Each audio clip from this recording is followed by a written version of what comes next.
ಈ ವಿಡಿಯೋದಲ್ಲಿ ಹೇಳುವ ಘಟನೆಯ ಬಗ್ಗೆ ಬಹುತೇಕರಿಗೆ ಗೊತ್ತೇ ಇರಲಿಕ್ಕಿಲ್ಲ. ಗೊತ್ತು ಮಾಡಿಸೋದೇ ನನ್ನ ಉದ್ದೇಶ. ಯಾಕಂದ್ರೆ ನಾವು ಹೇಗೆ ಬದುಕ್ತಾ ಇದ್ದೇವೆ ಅನ್ನೋದು ಎಷ್ಟು ಮುಖ್ಯನೋ ಅದೇ ರೀತಿ ನಮ್ಮ ಈ ಸ್ವತಂತ್ರ ಬದುಕಿಗಾಗಿ ರಕ್ತ ಚೆಲ್ಲಿದವರನ್ನು ನೆನಪಿನಲ್ಲಿಡೋದು ಕೂಡ ಅಷ್ಟೇ ಮುಖ್ಯ. Let's go. ಮೊದಲು ಹೈದರಾಲಿ, ನಂತರ ಟಿಪ್ಪು ಸುಲ್ತಾನ್ 1799ರವರೆಗೆ 32 ವರ್ಷಗಳ ಕಾಲ ಬ್ರಿಟಿಷರ ವಿರುದ್ಧ ಯುದ್ಧಗಳನ್ನು ಮಾಡಿದ ಮೇಲೆ ಹೆಚ್ಚಾಗಿ ನೆನಪಿಗೆ ಬರೋದು 1857ರ ಮೊದಲ ಸ್ವಾತಂತ್ರ್ಯ ಹೋರಾಟ, ಅಂದ್ರೆ ಸಿಪಾಯಿ ದಂಗೆ. ಅದೇ ಮಂಗಲ್ ಪಾಂಡೆ ಕಥೆ ಗೊತ್ತಿರಬೇಕು ನಿಮ್ಗೆ. ಆದ್ರೆ ಆ ಸಿಪಾಯಿ ದಂಗೆಗೂ 20 ವರ್ಷ ಮೊದಲು, ಅದು ನಮ್ಮ ಕರ್ನಾಟಕದಲ್ಲಿ ಬ್ರಿಟಿಷರ ವಿರುದ್ಧ ಒಂದು ಗ್ರೇಟ್ ರೆವಲ್ಯೂಷನ್ ನಡೆದಿತ್ತು, ಅಂದ್ರೆ ಒಂದು ದಂಗೆ ನಡೆದಿತ್ತು. 188 ವರ್ಷಗಳ ಹಿಂದೆ ಬಂದರು ನಗರ ಮಂಗಳೂರಿನ ಕಡಲ ತಡಿಯಲ್ಲಿ ಸೂರ್ಯ ಉದಯಿಸುವಾಗ ಒಬ್ಬ ಜಮೀನ್ದಾರ ಕುದುರೆಯ ಮೇಲೇರಿ ಮುನ್ನಡೆಸ್ತಿದ್ದ ರೈತರ ಮತ್ತು ಸಾಮಾನ್ಯ ಜನರ ಒಂದು ಸೈನ್ಯ ಬ್ರಿಟಿಷರ ಕೋಟೆಯ ಮೇಲೆ ದಾಳಿ ಮಾಡುತ್ತೆ. ಧೈರ್ಯದಿಂದ ಘರ್ಜಿಸುತ್ತಾ ಆಕ್ರೋಶದಿಂದ ಬ್ರಿಟಿಷರ ಬಾವುಟವನ್ನು ಕಿತ್ತು ಹಾಕಿ ಒಂದು ಸ್ಥಳೀಯ ಧ್ವಜವನ್ನು ಕೋಟೆಯ ಮೇಲೆ ಹಾರಿಸಲಾಗುತ್ತೆ. ಸ್ವಲ್ಪ ಹೊತ್ತಿನ ಭವ್ಯ ಕ್ಷಣಕ್ಕಾದರೂ ದಕ್ಷಿಣ ಭಾರತದಲ್ಲಿ ಒಂದು ಕೋಟೆಯ ಮೇಲೆ ಸ್ವಾತಂತ್ರ್ಯದ ಆಳ್ವಿಕೆ ನಡೆಯುತ್ತೆ. ಆ ಹೋರಾಟದ ಕಿಚ್ಚನ್ನು ಕಾರ್ಯರೂಪಕ್ಕೆ ತಂದಿದ್ದು ಬೇರೆ ಯಾರೂ ಅಲ್ಲ, ಕೆದಂಬಾಡಿ ರಾಮಯ್ಯ ಗೌಡ. ಅವರನ್ನು ಭಾರತದ ಸ್ವಾತಂತ್ರ್ಯ ಹೋರಾಟದ ಫಾರ್ಗಟನ್ ಹೀರೋ ಅಂತಾನೆ ಕರಿಬಹುದು. ಇವಾಗ ನಾವು ಕ್ರಿಸ್ತ ಶಕ 1800ರ ಮೊದಲ ಭಾಗಕ್ಕೆ ಹೋಗೋಣ. ಆವಾಗ ಬ್ರಿಟಿಷರ ಸಾಮ್ರಾಜ್ಯಕ್ಕೆ ದುಸ್ವಪ್ನವಾಗಿದ್ದ ಟಿಪ್ಪು ಸುಲ್ತಾನ್ ಇರಲಿಲ್ಲ. ಅವರ ಮರಣದ ನಂತರ ಬ್ರಿಟಿಷರು ಕೇವಲ ಸಾಂಬಾರು ಅಥವಾ ಮಸಾಲೆ ಪದಾರ್ಥಗಳ ವ್ಯಾಪಾರ ಮಾತ್ರ ಮಾಡ್ತಿರ್ಲಿಲ್ಲ. ಅವರು ಭಾರತೀಯರ ಮೇಲೆ ದಬ್ಬಾಳಿಕೆ ಶುರು ಮಾಡಿಕೊಂಡಿದ್ರು, ಅದರಲ್ಲೂ ಹೆಚ್ಚಾಗಿ ರೈತರ ಮೇಲೆ. ಯಾಕಂದ್ರೆ ಭೂಮಿ, ತಂಬಾಕು, ಉಪ್ಪು ಮುಂತಾದವುಗಳ ಮೇಲೆ ತೆರಿಗೆಗಳನ್ನು ಹೆಚ್ಚು ಮಾಡಿದ್ರು. ದಕ್ಷಿಣ ಕನ್ನಡದ ಸುಳ್ಯ ತಾಲೂಕಿನ ಹಚ್ಚ ಹಸಿರು ಭೂಮಿಯಲ್ಲಿ ಜನರು ಬಹಳ ಆಕ್ರೋಶಿತರಾಗಿದ್ರು. ಇನ್ನು ಕೆದಂಬಾಡಿ ರಾಮಯ್ಯ ಗೌಡ ಸಾಮಾನ್ಯ ಕ್ರಾಂತಿಕಾರಿಯಾಗಿರಲಿಲ್ಲ. ಅವರು ಉಬರಡ್ಕ ಮಿತ್ತೂರು ಗ್ರಾಮದ ಶ್ರೀಮಂತ ಭೂಮಾಲೀಕರಾಗಿದ್ರು. ರಾಮಯ್ಯ ಗೌಡ್ರು ಒಂದು ಕಡೆ ಕೊಡಗಿನಲ್ಲಿ ಹೊರಹಾಕಲ್ಪಟ್ಟ ರಾಜರೊಂದಿಗೆ ಕನೆಕ್ಷನ್ ಹೊಂದಿದ್ರು, ಮತ್ತೊಂದು ಕಡೆ ಸ್ಥಳೀಯ ಅರೆಭಾಷೆ ಸಮುದಾಯದ ರೈತರ ಜೊತೆ ಉತ್ತಮ ಬಾಂಧವ್ಯ ಹೊಂದಿದ್ರು. 1834ರಲ್ಲಿ ಬ್ರಿಟಿಷರು ಕೊಡಗಿನ ರಾಜ ಹಾಗೂ ರಾಮಯ್ಯ ಗೌಡರ ಮಿತ್ರ ಚಿಕ್ಕವೀರ ರಾಜೇಂದ್ರನನ್ನು ಪದಚ್ಯುತಗೊಳಿಸಿದ್ರು. ಅದೇ ಟೈಮ್ನಲ್ಲಿ ತೆರಿಗೆ ಹೆಚ್ಚು ಮಾಡಿದ್ರಿಂದಾಗಿ ದಂಗೆಯ ಬಗ್ಗೆ ರೂಮರ್ಸ್ ಸ್ಪ್ರೆಡ್ ಆಗ್ಲಿಕ್ಕೆ ಪ್ರಾರಂಭವಾಗಿತ್ತು. ರಾಮಯ್ಯ ಗೌಡ್ರು ಜನರ ಕಷ್ಟಗಳನ್ನು ಗಮನಿಸಿದ್ರು, ಭೂಮಿಗಳು ಕಸಿದುಕೊಳ್ಳೋದನ್ನು ನೋಡಿದ್ರು, ಕುಟುಂಬಗಳು ಹಸಿವಿನಿಂದ ಸಾಯೋದನ್ನು ನೋಡಿ ಎಲ್ಲರ ಕನಸುಗಳು ಬ್ರಿಟಿಷರ ಬೂಟುಗಳಡಿಯಲ್ಲಿ ನುಚ್ಚು ನೂರಾಗಿವೆ ಅಂತ ಅವರಿಗೆ ಮನವರಿಕೆ ಆಯಿತು. ಇನ್ನು ಸುಮ್ಮನೆ ಕೂತ್ರೆ ಸಾಧ್ಯವಿಲ್ಲ ಅಂತ ನಿರ್ಧರಿಸಿ ರಾಮಯ್ಯ ಗೌಡ್ರು 1837ರ ಮಾರ್ಚ್ 30ರಂದು ಅವರ ಗ್ರಾಮದಲ್ಲೇ ಒಂದು ಅಸಾಮಾನ್ಯ ಮೈತ್ರಿಯನ್ನು ಒಟ್ಟುಗೂಡಿಸಿದ್ರು. ಕತ್ತಿ, ಈಟಿಗಳಂತಹ ಸಾಮಾನ್ಯ ಆಯುಧಗಳನ್ನು ಹಿಡಿದ ರೈತರು, ಬೆಟ್ಟಗಳಿಂದ ಕೊಡವ ಯೋಧರು ಮತ್ತು ತುಳುನಾಡಿನಿಂದ ಜಾತಿ ಧರ್ಮ ನೋಡದೆ ಜನರು ಸೇರಿದ್ರು. ಅಲ್ಲಿ ಬ್ರಾಹ್ಮಣರು, ಬಂಟರು, ಸ್ಥಾನಿಕರು, ಮಲೆಕುಡಿಯರು ಮತ್ತು ಮುಸಲ್ಮಾನರು ಸೇರಿದ್ರು. ಬೀರಣ್ಣ ಬಂಟ, ಅಪ್ಪಯ್ಯ, ಮಲ್ಲಪ್ಪಯ್ಯ ಮತ್ತು ಕೊಡಗಿನ ಲೆಜೆಂಡ್ ಪುಟ್ಟಬಸಪ್ಪನಂತಹ ನಾಯಕರು ಅವರ ಪಕ್ಕದಲ್ಲಿ ನಿಂತರು. ಪುಟ್ಟಬಸಪ್ಪನವರು ಕೊಡಗಿನಲ್ಲಿ ಬ್ರಿಟಿಷರ ಅಧಿಕಾರವನ್ನು ಕಿತ್ತು ಕಲ್ಯಾಣ ಸ್ವಾಮಿಯಾಗಿ ರೂಲ್ ಮಾಡೋದ್ರಲ್ಲಿದ್ರು. ಹಾಗೆ ನೋಡಿದ್ರೆ ಈ ರೆವಲ್ಯೂಷನ್ನ ಕಥೆ 1-2 ವರ್ಷ ಹಿಂದಕ್ಕೆ ಹೋಗತ್ತೆ. ಅದೇನಂದ್ರೆ ಕೊಡಗಿನಲ್ಲಿ ಅಧಿಕಾರ ಪುನಃ ಪಡೆಯಕ್ಕೆ ಅಪರಂಪರ ಸ್ವಾಮಿ ಮತ್ತು ಕಲ್ಯಾಣ ಸ್ವಾಮಿ ಅಂತವರು ಪ್ಲಾನ್ ಮಾಡಿದ್ರು. ಆದ್ರೆ ಬ್ರಿಟಿಷರ ಬೂಟು ನೆಕ್ಕುವ ಕೆಲವು ಲೋಕಲ್ ಏಜೆಂಟ್ಗಳು ಇದಕ್ಕೆ ಕಲ್ಲು ಹಾಕಿದ್ರು. ಸರಿ, ನಾವು ಕಥೆಗೆ ಮುಂದುವರಿಯೋಣ. ಆದ್ರೆ ಇಲ್ಲಿಂದ ಕತೆ ಸ್ವಲ್ಪ ಇಂಟೆನ್ಸ್ ಆಗತ್ತೆ. ಇವರೆಲ್ಲ ಸೇರಿ ರೈತರ ಒಂದು ಸೈನ್ಯವನ್ನು ರೂಪಿಸಿ ಬ್ರಿಟಿಷರ ವಿರುದ್ಧ ಒಗ್ಗೂಡಿದ್ರು. ಅಲ್ಲಿಂದ ಕಾಡು ದಾರಿಗಳಿಂದ ಹೊರಟ ಅವರ ಗುಂಪು ದೊಡ್ಡದಾಗ್ತಾ ಹೋದಂತೆ ಘೋಷಣೆಗಳನ್ನು ಕೂಗ್ತಾ ಮಂಗಳೂರಿನ ಕಡೆಗೆ ಮೆರವಣಿಗೆ ಮಾಡಿದ್ರು. ಅವರ ಮೊದಲ ಸ್ಟೆಪ್ ಮಾತ್ರ ಧೈರ್ಯಶಾಲಿಯಾಗಿತ್ತು ಮತ್ತು ತ್ವರಿತವಾಗಿತ್ತು. ಮೆರವಣಿಗೆ ಮಂಗಳೂರಿಗೆ ತಲುಪುತ್ತಿದ್ದಂತೆ ಬ್ರಿಟಿಷರ ಕಚೇರಿಗಳ ಮೇಲೆ ದಾಳಿ ಮಾಡಿ ಖಜಾನೆಗಳನ್ನು ದೋಚಿ ಜೈಲಿನಿಂದ ಖೈದಿಗಳನ್ನು ಕೂಡ ಬಿಡುಗಡೆ ಮಾಡಿದ್ರು.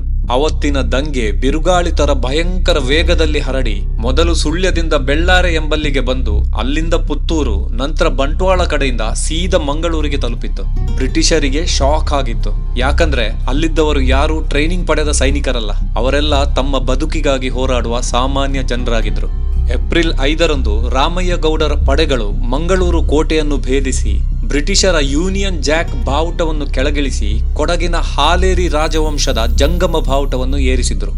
13 ದಿನಗಳ ಕಾಲ ಕೋಟೆ ಮತ್ತು ಮಂಗಳೂರು ನಗರ ಈ ಪಡೆಗಳ ಹಿಡಿತದಲ್ಲಿತ್ತು. ಒಮ್ಮೆ ಯೋಚನೆ ಮಾಡಿ, ಕ್ರೂರ ಬ್ರಿಟಿಷ್ ಸಾಮ್ರಾಜ್ಯದ ಮೂಗಿನ ಕೆಳಗೆ 13 ದಿನಗಳ ಸ್ವಾತಂತ್ರ್ಯದ ಅನುಭವ. ಇದು ಕೇವಲ ಘರ್ಷಣೆಯಾಗಿರಲಿಲ್ಲ ಅಥವಾ ಸಾಮಾನ್ಯ ದಂಗೆಯಾಗಿರಲಿಲ್ಲ. ಇದೊಂದು ಪೂರ್ಣ ಪ್ರಮಾಣದ ಕ್ರಾಂತಿಯಾಗಿತ್ತು. ಮುಂದೆ ಇದು ಅಮರ ಸುಳ್ಯ ಚಳುವಳಿ ಅಂತ ಕರೆಯಲ್ಪಟ್ಟಿತು. ಆದರೆ ಸಾಮ್ರಾಜ್ಯಗಳು ಅಷ್ಟು ಸುಲಭದಲ್ಲಿ ಬೀಳುವುದಿಲ್ಲ. ಬ್ರಿಟಿಷರು ತಮ್ಮ ಪಡೆಗಳನ್ನು ಒಟ್ಟುಗೂಡಿಸಿದ್ರು. ಬಾಂಬೆ ಮತ್ತು ಮದ್ರಾಸಿನಿಂದ ರೀಇನ್ಫೋರ್ಸ್ಮೆಂಟ್ ಬಂದು ಮುಟ್ಟಿತ್ತು. ಒಂದು ಕಡೆ ಬಂದೂಕುಗಳ ಶಕ್ತಿ ಬ್ರಿಟಿಷರೊಂದಿಗಿದ್ರೆ, ಮತ್ತೊಂದು ಕಡೆ ನಮ್ಮವರೇ ಹೋರಾಟಗಾರರ ಬೆನ್ನಿಗೆ ಚೂರಿ ಹಾಕಿದ್ರು. ಏಪ್ರಿಲ್ 6ರಂದು ಕಾಸರಗೋಡು ಕುಂಬ್ಳೆ ಕಡೆಯಿಂದ ಸುಬ್ರಾಯ ಹೆಗ್ಡೆಯವರು ಹೋರಾಟಗಾರರೊಂದಿಗೆ ಕೈಜೋಡಿಸಲು ಜನರೊಂದಿಗೆ ಮೆರವಣಿಗೆಯಲ್ಲಿ ಬರುತ್ತಿದ್ದಾಗ ನೇತ್ರಾವತಿ ನದಿ ಬಳಿ ಅವರನ್ನು ಬ್ರಿಟಿಷರು ತಡೆದು ಅವರನ್ನು ಹತ್ತಿರದ ಕಡಲಿಗೆ ಎಸೆದು ಮುಳುಗಿಸಿ ಕೊಲ್ಲಲಾಗಿತ್ತು. ಅಲ್ಲಿ ಬ್ರಿಟಿಷರಿಗೆ ಸುಬ್ಬಯ್ಯ ಶಾನುಭೋಗ ಎಂಬವ ಇನ್ಫಾರ್ಮೇಶನ್ ಕೊಟ್ಟಿದ್ದ. ಇನ್ನು ಕುಜುಗೋಡು ಅಪ್ಪಯ್ಯ, ಮಲ್ಲಪ್ಪ ಗೌಡ, ರಂಗಬಾಳಿಗ ಹಾಗೂ ಕೊಡಗಿನ 3 ದಿವಾನರಾದ ಲಕ್ಷ್ಮೀನಾರಾಯಣ, ಅಪ್ಪರಂದ ಬೋಪು ಮತ್ತು ಚೆಪ್ಪುದಿರ ಪೊನ್ನಪ್ಪ ಇವರೆಲ್ಲ ಹೋರಾಟಗಾರರನ್ನು ದ್ವೇಷಿಸಿ ಬ್ರಿಟಿಷರಿಗೆ ಸಪೋರ್ಟ್ ಮಾಡಿ ಹೋರಾಟಗಾರರ ಪ್ಲಾನ್ ಎಲ್ಲ ಲೀಕ್ ಮಾಡಿದ್ರು. ಅಲ್ತೂರು ರಾಮಪ್ಪಯ್ಯ ಎಂಬವ ಬ್ರಿಟಿಷರ ನಿಷ್ಠಾವಂತ ಬೆಂಬಲಿಗನಾಗಿದ್ರಿಂದ ಮೆರವಣಿಗೆ ಹೊರಡೋ ಮೊದಲೇ ಹೋರಾಟಗಾರರಲ್ಲಿ ಯಾರೋ ಅವನನ್ನು ಹತ್ಯೆ ಮಾಡಿದ್ರು. ಆದರೂ ಬ್ರಿಟಿಷರ ಬಂದೂಕುಗಳೆದುರು ಧೈರ್ಯದಿಂದ ಹೋರಾಡಿದ ರೈತರ ಸೈನ್ಯ ಕಡಿಮೆ ಸಂಖ್ಯಾಬಲ ಮತ್ತು ಆಯುಧಗಳ ಕೊರತೆಯಿಂದಾಗಿ ಬಹಳ ಬೇಗನೆ ಸೋಲಿಸಲ್ಪಟ್ಟಿತ್ತು. ಆ ದಂಗೆಯ ಪರಿಣಾಮ ಮಾತ್ರ ಹೃದಯ ವಿದ್ರಾವಕವಾಗಿತ್ತು.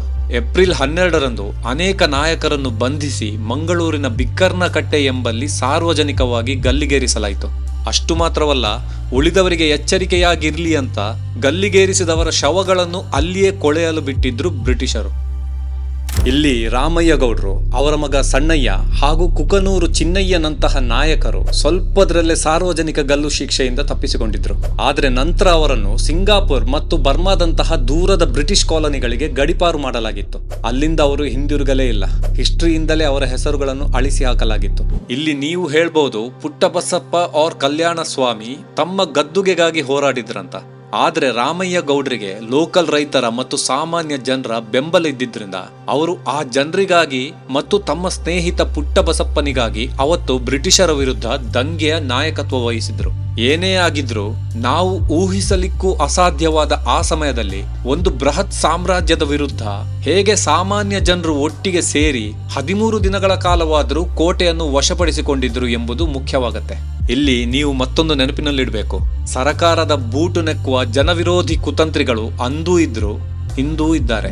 ಆವತ್ತು ಕೆದಂಬಾಡಿ ರಾಮಯ್ಯ ಗೌಡ್ರು ಮತ್ತು ಅವರೊಂದಿಗೆ ನಿಂತ ವಿವಿಧ ಜಾತಿ ಧರ್ಮಗಳ ಜನರು ಯುದ್ಧ ಗೆಲ್ಲದೇ ಇರಬಹುದು, ಆದ್ರೆ ಬ್ರಿಟಿಷ್ ರಾಜನ್ನು ಸುಟ್ಟು ಹಾಕುವ ಬೆಂಕಿಯ ಕಿಡಿಯನ್ನು ಮೊದಲು ಹೊತ್ತಿಸಿದ್ರು.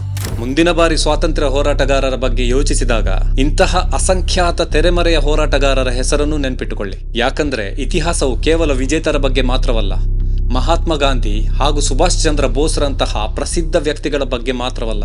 ಇತಿಹಾಸದಲ್ಲಿ ಎಷ್ಟೋ ರೈತರು, ಹಳ್ಳಿಗಳ ಸಾಮಾನ್ಯ ಜನರು ಕೂಡ ಬ್ರಿಟಿಷರ ವಿರುದ್ಧ ಹೋರಾಡಿದ್ದಾರೆ. ಅಂದಹಾಗೆ ಈಸ್ಟ್ ಇಂಡಿಯಾ ಕಂಪನಿಯ ವಿರುದ್ಧ ಸಾಂಕೇತಿಕವಾಗಿ ಧ್ವಜಾರೋಹಣ ಮಾಡಿದ ರಾಮಯ್ಯ ಗೌಡರ ನೆನಪಿಗೆ ಮಂಗಳೂರಿನ ಬಾವುಟಗುಡ್ಡೆ ಎಂಬಲ್ಲಿ 22 ಅಡಿ ಎತ್ತರದ ಕಂಚಿನ ಪ್ರತಿಮೆಯನ್ನು 2022ರಲ್ಲಿ ಅನಾವರಣಗೊಳಿಸಲಾಗಿದೆ.